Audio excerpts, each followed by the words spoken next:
Hey guys, welcome back to my old tractor shed. Today is gasket making day.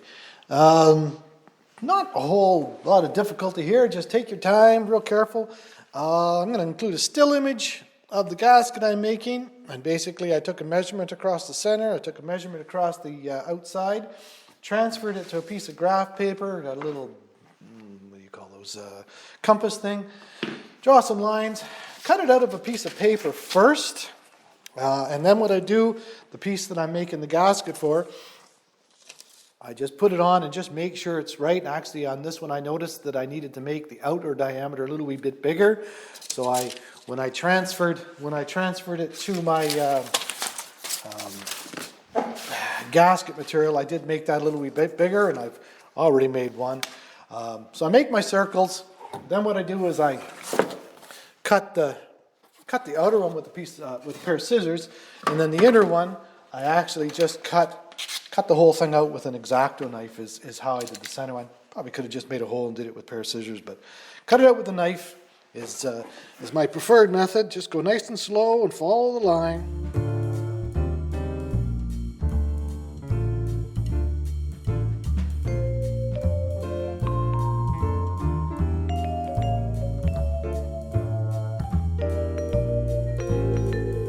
Then once I've got my blank cut out, I bring it to, in this case, it's the rear axle that I'm making the gasket for. So I just bring it over and set it on there.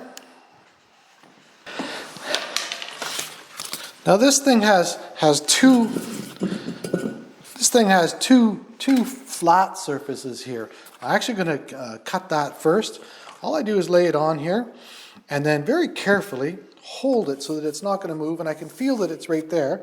Then take your sharpest tapometer, holding this down, just tap. Go along here.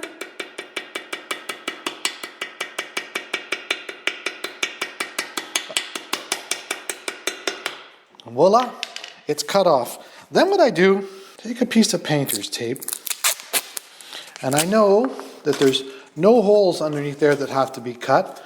So I just put that on, put this, and tape that down. That just stops the gasket from moving. Now, I'm going to cut the other one. Same thing, just tap. And I'm holding with my other hand just to make sure that you just don't want it to move while you're cutting.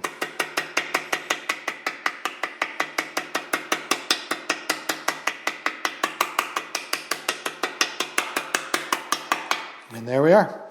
Now, to get the holes, I just feel, and underneath here I can feel that there's a hole right there, so I'm holding down my gasket material. I take the round end of my tapometer, find that hole, I'm pressing down, I find it, and then I just start tapping.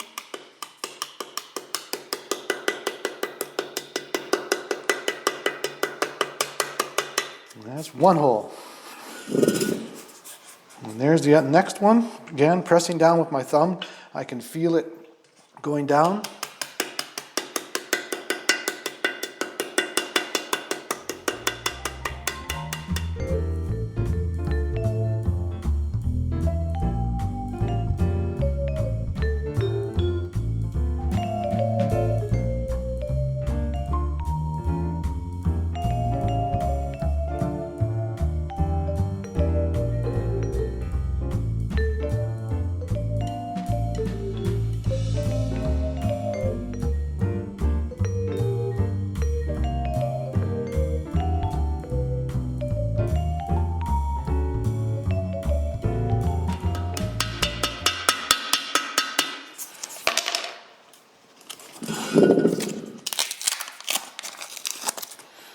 And there